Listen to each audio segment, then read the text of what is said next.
recorder's light flickers every time I breathe too hard, like it's struggling to decide if I'm alive. Something inside my chest cavity crackles when I shift, probably a shard of exo armor punching into a lung. Can't check.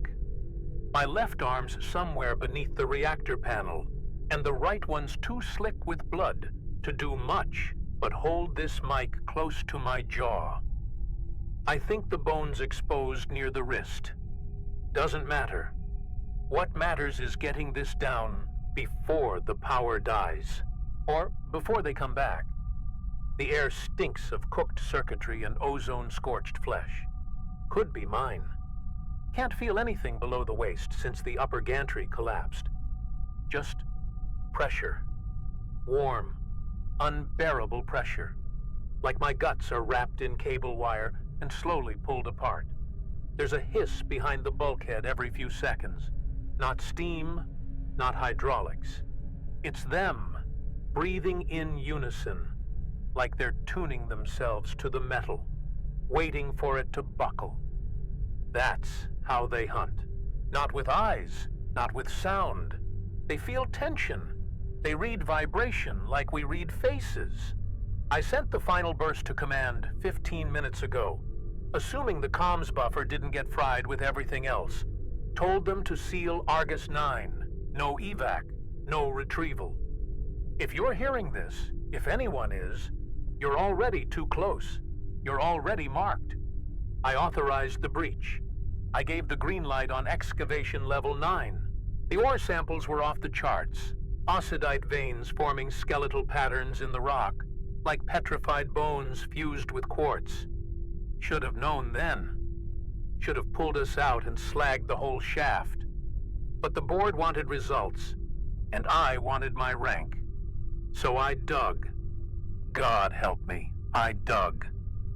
We lost 3 miners the first week. Found their helmets. That's all. Not a drop of blood. Just those concave indentations along the inner lining. Circular, precise, like something pressed through the skull and left the shell behind. Cameras caught nothing. Sensors showed 0 anomalies, just dead spots, like shadows where data should have been. I sent a recon drone down with heat signature mapping, and it came back blind. Not empty, blind. Every port fused shut with a mucus-like resin, and the lens housing collapsed inward, like it had been sucked. After that, it got worse. We started hearing things, low hums through the piping systems, not mechanical, organic, like bones grinding underwater. Then the vibrations started, random pulses through the floor, like the whole station had a heartbeat we never noticed. One of the engineers, Rusa, said he could feel words in the metal. He was the first to scream, bit through his own tongue in the cafeteria, kept whispering the same 3 syllables through the blood. I had him sedated and quarantined. He still smiled when they took him away. I didn't ask what they found in his mouth after he coded. And now I'm alone. The last blast closed off Tunnel 7. Most of the team's gone. Vaporized, devoured, or worse. I crawled here to the relay node thinking I could override the lockdown and vent the lower levels. But they were already here, inside the walls. They don't break through. They grow through, like the alloys just cartilage to them. The floor under me's starting to feel soft. I don't know if it's the heat, or if I'm sinking into something alive. Wait, I hear it again. That sound, closer this time. Like bone sliding over bone, slow, deliberate. The lights are flickering faster now. The red emergency glows strobing off the far wall, and in between the flashes, I swear there's a shadow moving. No legs, no arms, just a shape dragging itself forward. They've found me. I tried to count how many we faced. 10? Maybe more. But it's impossible to say because they don't stay in one shape. The first one we caught on camera had limbs, bent the wrong way. The next didn't.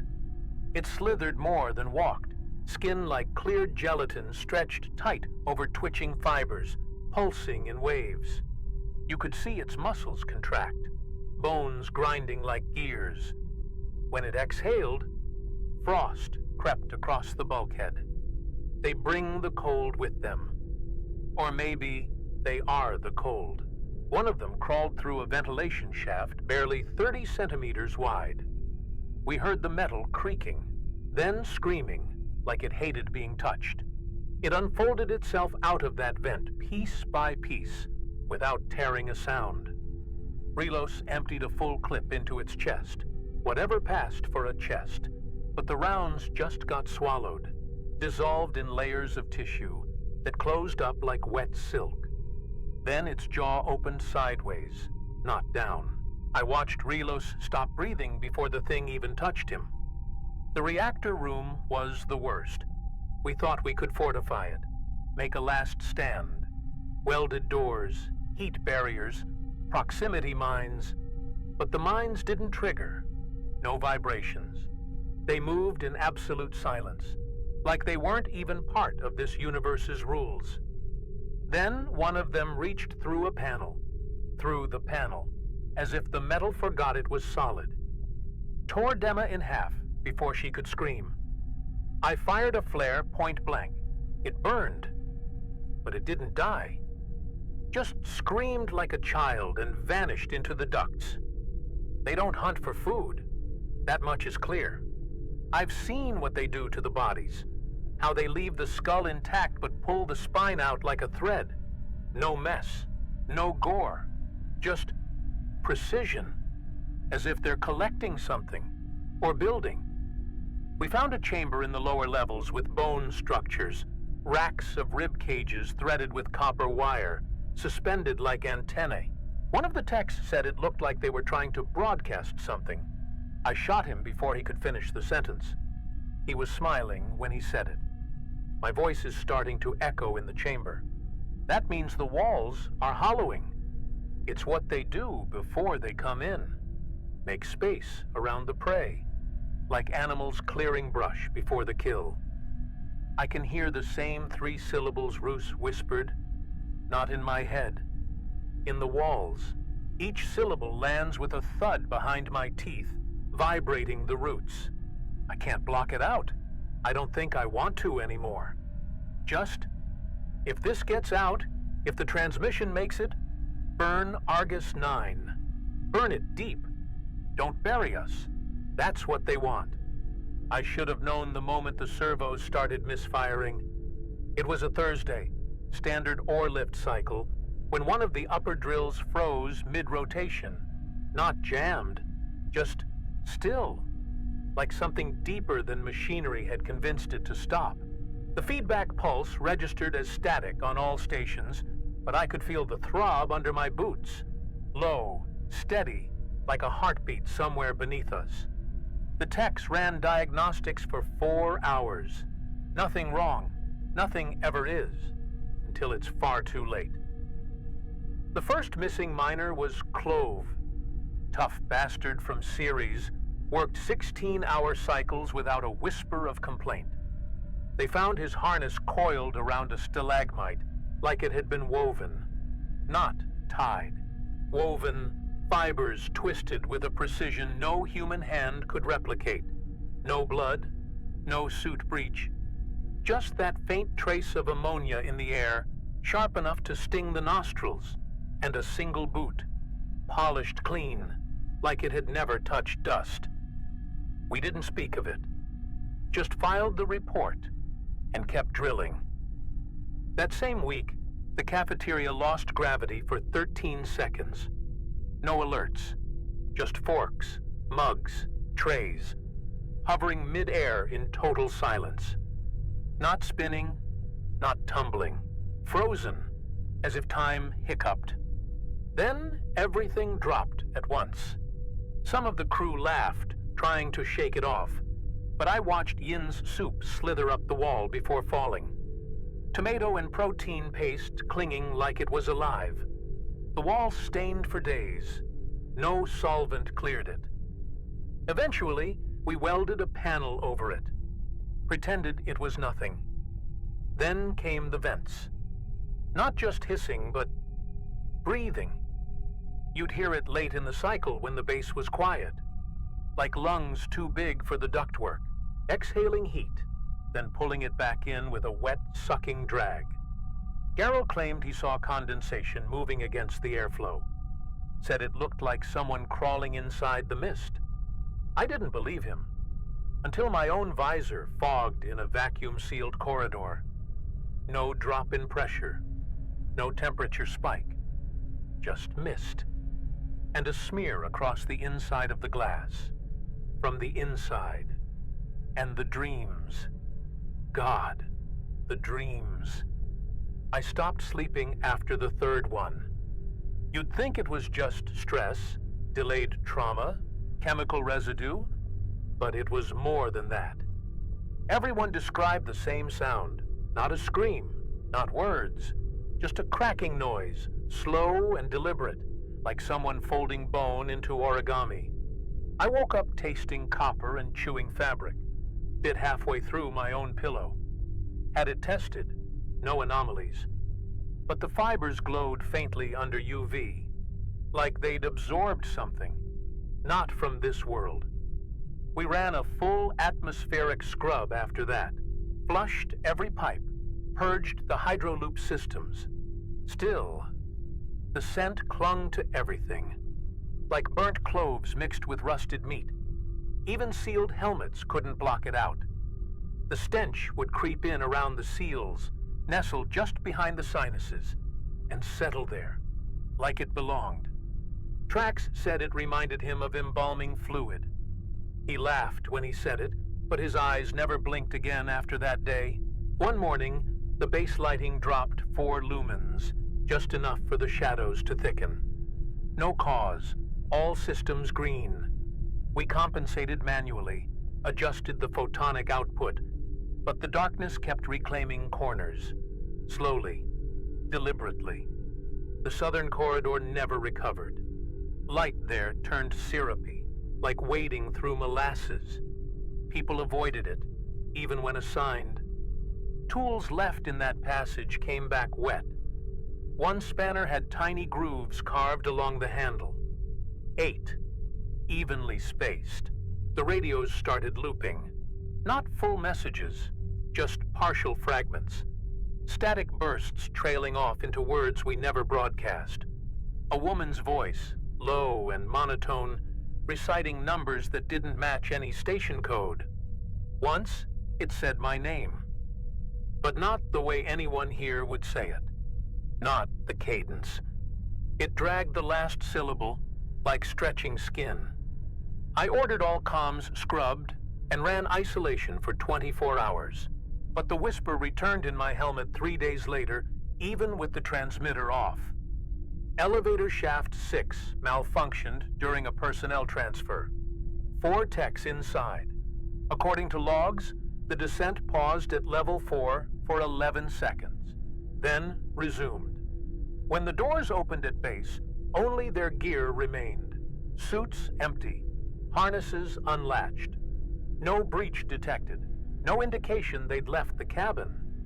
But there were prints on the walls, long, narrow smudges, like something oily had leaned close and pressed its face into the steel. We never found the bodies. We didn't even look that long. The worst came the day the mirrors turned. It started in the barracks. Helmets stored on the wall began showing reflections that weren't ours. People sleeping saw themselves standing behind them in the glass, smiling, not moving, just watching. One engineer screamed that his reflection blinked before he did. We sealed the storage and coated every surface with matte film. But the sense never left. The idea that something else, something wearing our faces, was beginning to understand what we were. We found it by accident. Of course we did. No mission ever finds hell on purpose.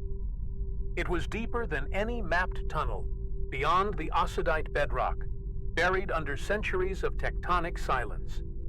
One of the survey drones vanished mid-descent, and instead of pulling back, I authorized a second drop. We followed the beacon into a chamber that shouldn't exist, carved into living stone, perfectly symmetrical, lined with ridges that throbbed under our lights. The walls weren't made. They'd grown. Every surface was damp with something that didn't register on any of our instruments. It shimmered like oil, but smelled like fresh-cut bone.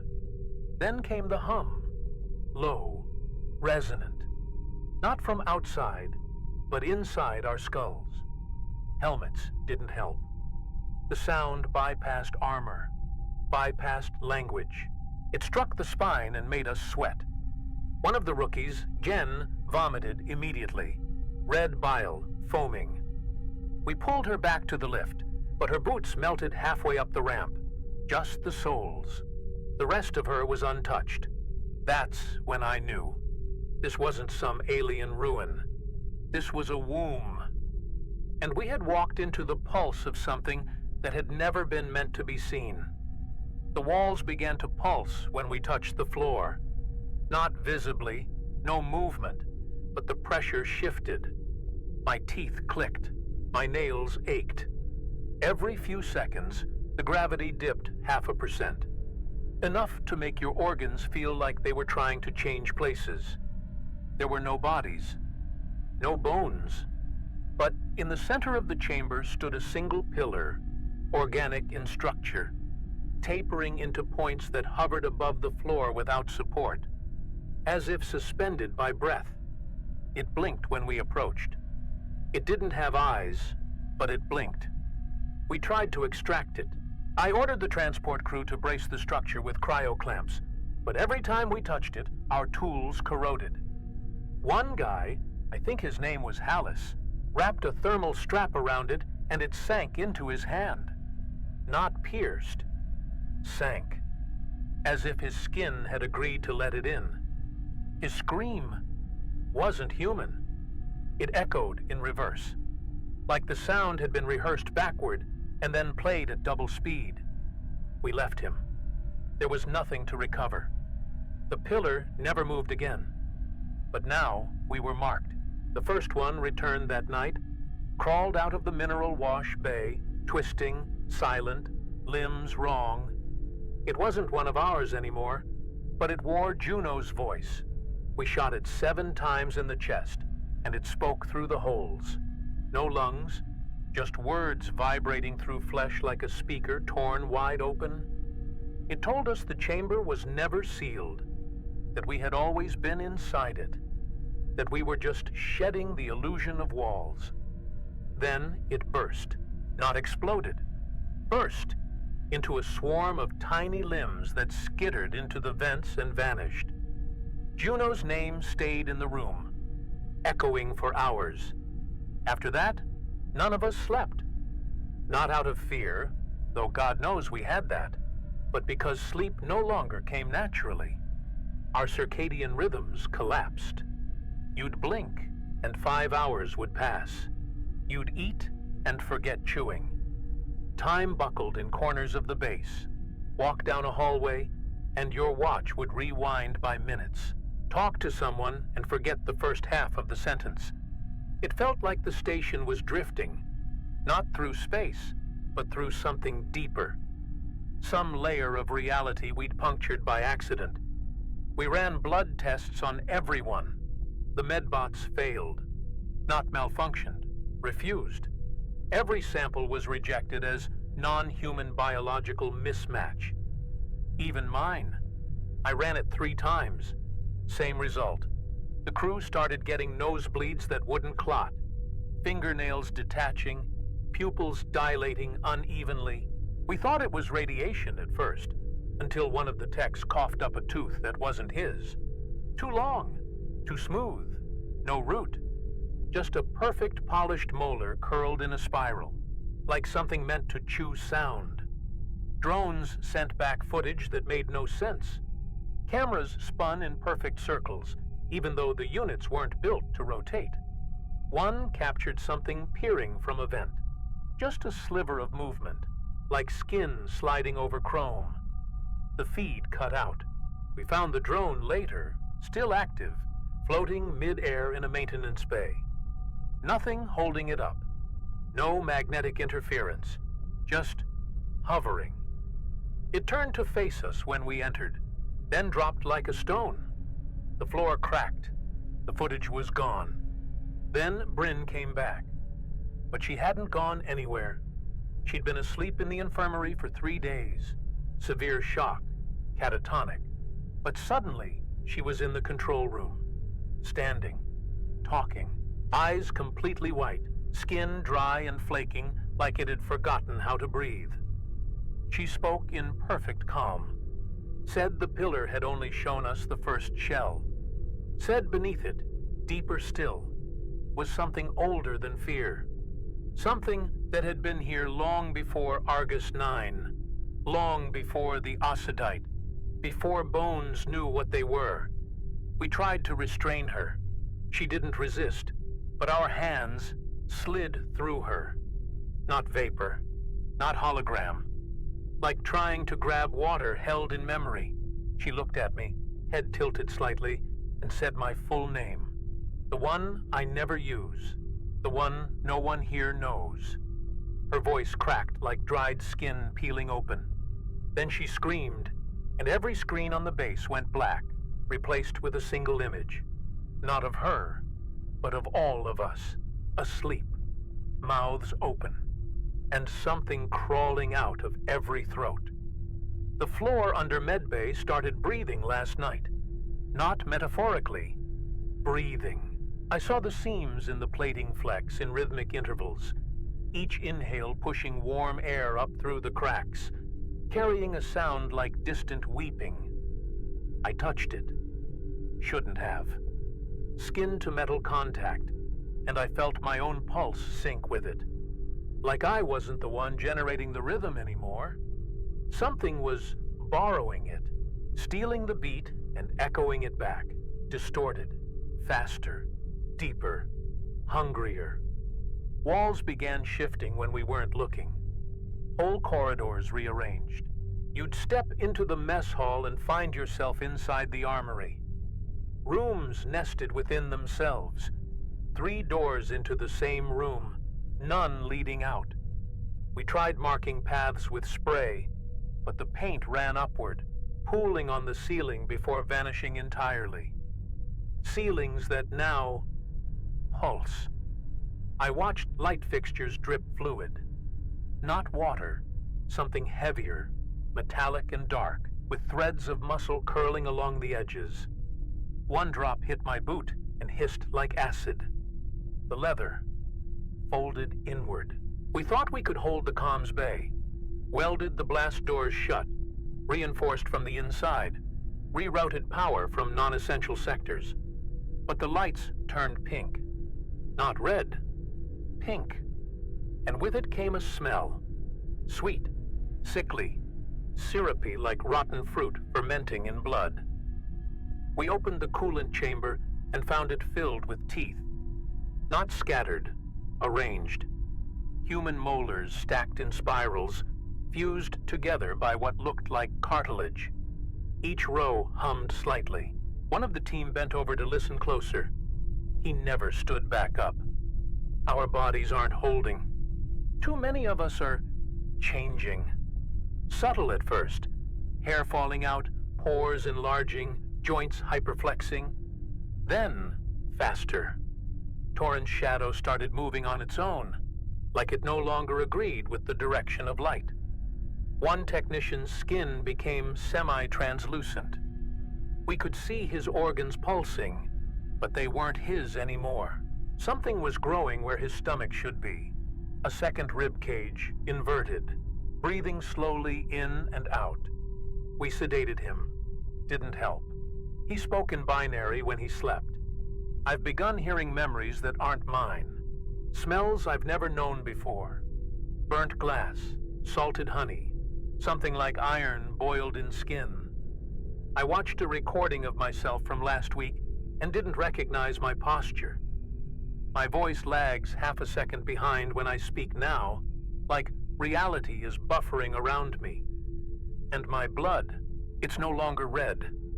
It's darker, viscous, thicker than it should be, with flecks of white that twitch when I'm still. I bled on the console earlier, and the system accepted it as input. We lost speech protocols 2 hours ago. Not the software, the concept. People open their mouths and something else comes out. Not words, not language, just wet clicking, breath drawn from the wrong place. Cora tried to recite the emergency shutdown code, but every time she hit the third syllable, her jaw locked sideways and she started humming. Her tongue split, lengthwise. She didn't stop until her throat collapsed inward. No one helped. We just watched, afraid we might start doing it too. The AI, Core 2, started weeping. Literally. Lines of coolant pooling under the terminal, each drop flickering with fragments of corrupted speech. I caught one playback loop saying my name in childlike cadence, over and over. Clem, Clem. Clem, Clem. I unplugged it. It didn't stop. The screen went blank, but I swear I still hear it. Under the floor, in the metal. As if the base is whispering me into itself. As if I'm becoming part of its code. I walked into the cryo chamber and found it filled with fog. Not vapor, but breath. Every cryo tube had shattered outward. From within, frost traced spirals on the walls, and inside each spiral, names. Not ours. Names I couldn't pronounce, written in characters that bled when I stared too long. The fog moved when I breathed, matched my pace. It moved toward my mouth, curled around my lips. I turned and ran. I didn't check who, if anyone, was left frozen. One of the crew tried to cut their way out, took a plasma torch to the northern airlock, but the torch wouldn't stay lit. Not just malfunctions, it bent. The flame itself curled away, flickered in reverse, as if unwilling to touch the door. When he forced it, the steel howled. Howled. The bulkhead convulsed inward and swallowed his arm to the elbow. He didn't scream, just looked down, and said, "It wants me whole. I haven't seen my reflection in hours. Not because there are no mirrors, there are, but they refuse to show me. Every surface either absorbs the image or reflects someone else. Someone adjacent. I blink, and they blink a second later. Not mimicry, delay. I tried to draw my own face from memory and ended up sketching something with too many eyes, all too close together. I think I'm forgetting the proportions of myself. Or maybe I never had them right. Maybe the thing in the sketch is closer to what I've always been becoming. Someone tried the emergency beacon an hour ago. It activated, but instead of sending a distress signal, it started playing a recording none of us recognized. A lullaby. Human.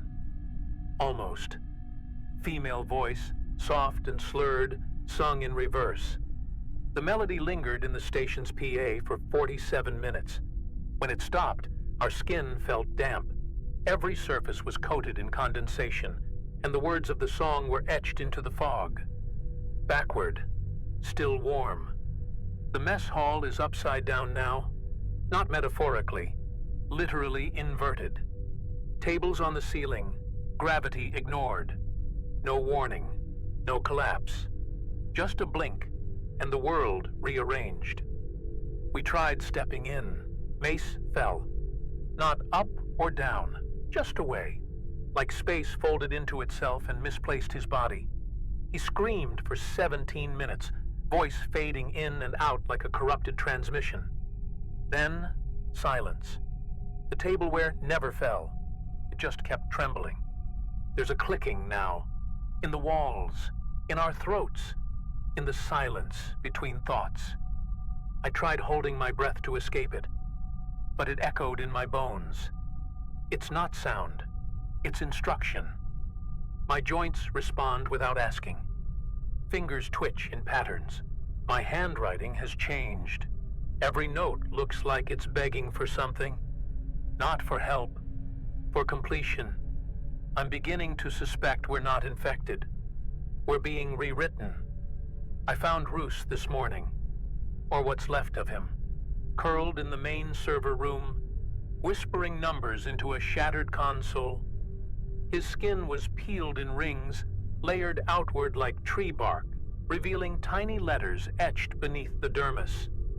I knelt to hear what he was saying, and understood none of it, but still, I nodded. I agreed. I don't know what I agreed to, but something inside me relaxed, like I'd fulfilled a promise I never made. I keep catching glimpses of other versions of us, not illusions, not hallucinations, echoes, walking past the corridor ahead of me. Me, but before the bleeding started. Me, before the voices. Bryn, before her pupils vanished. We don't look at each other. We just keep moving, like threads unraveling in opposite directions. One version smiled at me, not kindly, just knowingly, like he'd reached the end already and pitied what I still had left to lose. We sealed the command deck an hour ago. Just 3 of us left, me, Cray, and Lorna. The rest are either dead, missing, or something worse. We're not sure what the others have become, but they knock now. That's the part that breaks me. They knock, polite, rhythmic, like neighbors borrowing sugar. Lorna keeps aiming her rifle at the door, fingers trembling just slightly. Cray won't stop whispering to the reactor core, says it's listening, says it understands now. We argued. Of course we did. Lorna wants to initiate the overload sequence, burn everything down to the lunar crust. Cray won't let her. He says the station's alive now, sentient, and pregnant. I don't know where he got that word, but it's stuck in my throat. Pregnant. He says we've already seeded it. We are the catalyst. And to kill it now would be murder. Lorna pulled her sidearm. I nearly let her fire. Nearly. I stepped between them, still bleeding from the mouth, still not sure which direction gravity was leaning. The walls behind us pulsed with heat, wet with condensation that smelled like milk and static. I told them the truth. None of this was ours anymore. Not the base, not the air, not even our thoughts. We had minutes before it chose, before the entity decided which impulse to obey, erasure or evolution. We were no longer operators. We were suggestions. Cray ran into the vent access, laughing. We heard the walls shift to welcome him. The metal opened like muscle, slow, deliberate, and folded him in with a wet sound I'll never forget. Lorna dropped her gun, looked at me and said, "Do we detonate?" I wanted to say yes. God, I did. But I remembered the recording, the one that showed us asleep with those things crawling out of our throats. I whispered, maybe it's already too late. Then the lights went out. Total blackout. Even emergency strips failed. We couldn't see our hands, couldn't hear our breathing. Just a low vibration, steady, rising from below our feet, our spines, our teeth. Something coming up, not walking, not climbing, just ascending like pressure. Lorna screamed once, no words, just a release of sound before she was gone, swallowed mid-breath. I fired blindly, felt something look at me in the dark, not with eyes, with understanding, and disappointment. I crawled back to the relay core. My legs no longer respond like they should. One drags, the other shivers. Not pain, not numbness, just wrong. Like the nerves are wired for another body now. I tried to reroute power to the upper vent failsafes, but the interface was speaking in a new language. Not binary, not machine code, Something circular. It pulsed when I touched it, and I swear it pulsed back. The air isn't air anymore. It's heavier, like breathing through someone else's memory. Every inhale tastes like copper left in the sun. My lungs burn, not from heat, but from incompatibility. Like they're rejecting the oxygen. Like it no longer belongs. I ripped off the breather mask and vomited black foam. It wriggled for a few seconds before going still. When I wiped my mouth, my fingers smelled like salt and amniotic fluid. I've initiated partial detonation. Reactor purge at 34%. Just enough to collapse the lower deck and, with it, the chamber. I don't know if it'll be enough. I don't know if anything would be. But I have to try. I have to believe that fire still means something. That incineration is still a kind of exorcism. That burning the womb might stop the birth. The console asked me a question, not a prompt, not a command. A question. Do you accept? I don't know what I said. I don't remember typing, but my fingers moved. I felt them, like they were answering something I hadn't heard yet. Something that had been waiting for a voice. The screen lit up in pale blue. My name appeared. Then another. Then another. Dozens. Hundreds. Names that had never been logged in this station. Now the chamber is opening again. I can feel it. Like the ground wants to split. Like something vast and wet is shifting just below, coiling to rise. The countdown is locked. I can't stop it. I don't know if I should. There's something in the vent behind me. I hear it breathing. Not fast, not hostile. Just curious. Close. Close enough to touch. And maybe I want it to. It's quiet now. Not empty. Quiet. Like the base is holding its breath. No klaxons, no fire. Just the soft, wet sound of something still digesting. I don't know if the purge detonated fully. I felt the tremor. Yes. I saw the lights ripple like a scream beneath glass. But the chamber never collapsed. The walls absorbed it. Like hunger. Like mercy. And then it stopped. I'm not alone. I don't see anything, but I know. There's a warmth here now, not physical, internal. My blood doesn't move the same way. It coils, slows, as if waiting for instruction. The pain is gone. So is the panic. What's left is awareness. Deep, broad, and unshakable. I can feel the station thinking. Not linearly. Not like us. It dreams in architecture. I tried to speak. No words came.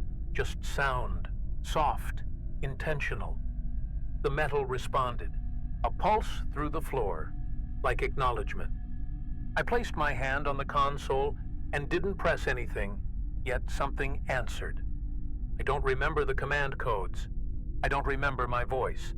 But the system opened. Welcomed. It no longer reads me as human. And maybe it never did. Outside the observation port, Argus 9 spins too slowly. The stars look different now. Closer. Less fixed. Like they're watching. Or maybe aligning. I can't be sure. Part of me wonders if we were meant to wake this thing. If the ore, the signals, the dreams, they were all gestures. Summons. We thought we were mining. But we were. Removing the bandage. Peeling back the crust of a sleeping thought. If this log makes it back to command, if it even knows how to leave this place, don't send retrieval. There's nothing left to extract. Only something growing. Becoming. I can feel it inside me now. Not a parasite. Not a wound. A seed. And when I close my eyes, I don't see darkness. I see corridors that haven't been built yet. And hear voices humming in languages we haven't learned to bleed. I no longer recognize the sound of my breath. It's rhythmic. Yes, but deeper. echoing in ways lungs can't explain. Each exhale tastes of stone and metal and memory. I think I'm breathing the station's thoughts now. Or maybe it's breathing through me. Either way, I don't mind. There's a symmetry to it. A calm, like sliding into a pattern you didn't know you'd always belong to. I found Lorna's visor in the hallway, cracked, folded inward, filled with clear fluid. Inside was a reflection, mine, but not quite.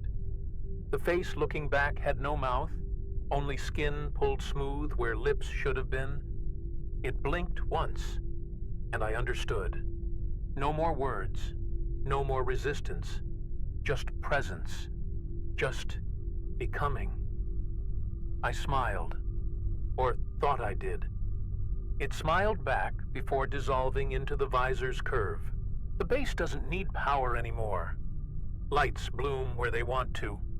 Humming corridors open as I move, breathing in anticipation. No metal groan, no synthetic voice, just organic understanding. Doors don't slide, they part. Like petals, like meat. I'm not afraid. The fear was a symptom of disconnection. Now I'm part of the circuit. Not as a user, as intention. The base is alive, and it listens. My name has changed. Not erased. Expanded. In the venting steam, I feel it now. In the low thrum stretched across generators that no longer burn fuel but sleep. I can hear the crew still. Not screaming, not human. Their voices softened, woven into the soundscape. Whispers beneath the hum. Like backup singers in a language the station has only just begun to speak. There's a final corridor. I see it now. A hatch that wasn't there until I stopped looking for exits. It opens without sound. Beyond it, not vacuum, not space, just warmth. Wet, pulsing warmth, like the first thought of something ancient, something curious. I'm going in now, not to escape, not to fight, just to finish. This log ends here, but I won't. I'll continue. I already am.